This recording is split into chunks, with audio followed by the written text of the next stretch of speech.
Hey everyone, so this is the first of 4 quick videos that looks at the case studies for fixed property, VAT Unit 2 Subunit 5.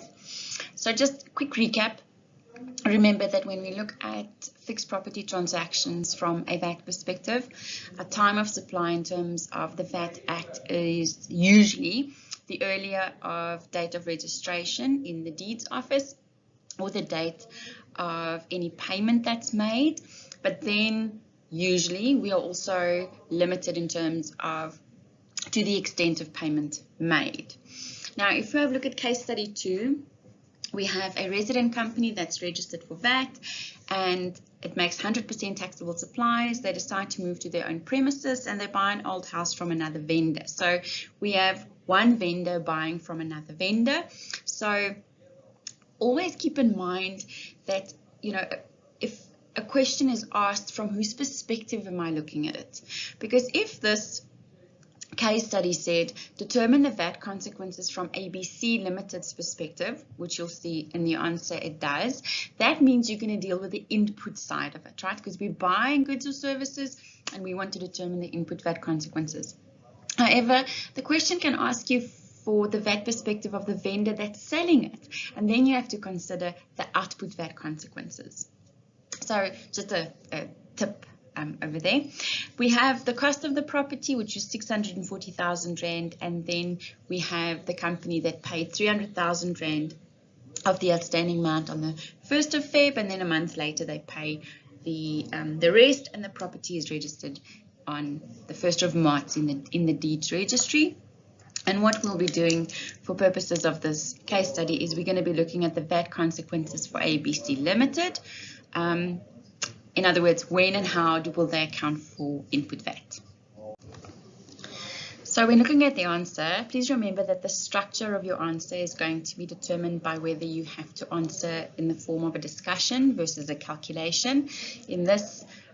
In all of these case studies, you'll see it's more a calculation question. And remember, a calculation, you simply change into words. There's a few things you have to think about IPAC, but it's essentially putting your calculation into words.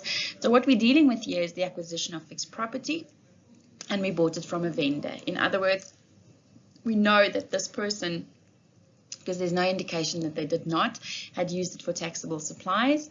Now, time of supply is the earlier of date of registration in the deeds registry, which is the 1st of March, or the date of any payment made, which is the 1st of Feb. In other words, our time of supply is triggered on the 1st of February.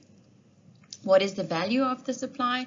The consideration in money, the 640,000 Rand, but because this is fixed property, we know that we are limited to the payment spaces. In other words, we can only claim input VAT to the extent that payments been made.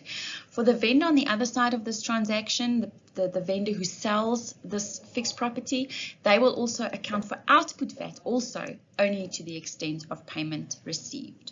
So on the 1st of February, this company will only be able to claim 39,000 Rand worth of input VAT, and that is calculated as your consideration multiplied by your tax fraction.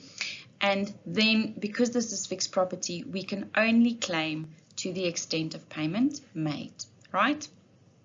Like I said in class, there is an alternative calculation. You can use the 300,000 Rand that was actually paid, and you'll get to the same amount, the 39,000 Rand.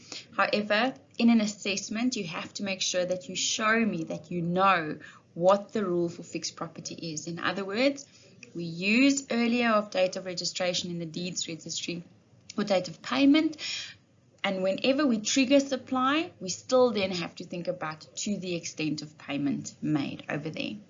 So for the tax period where 1 February falls, we'll be able to claim 39,000 Rand, and once the last payment is made, so in this case the 1st of March, we can claim the rest of the input VAT.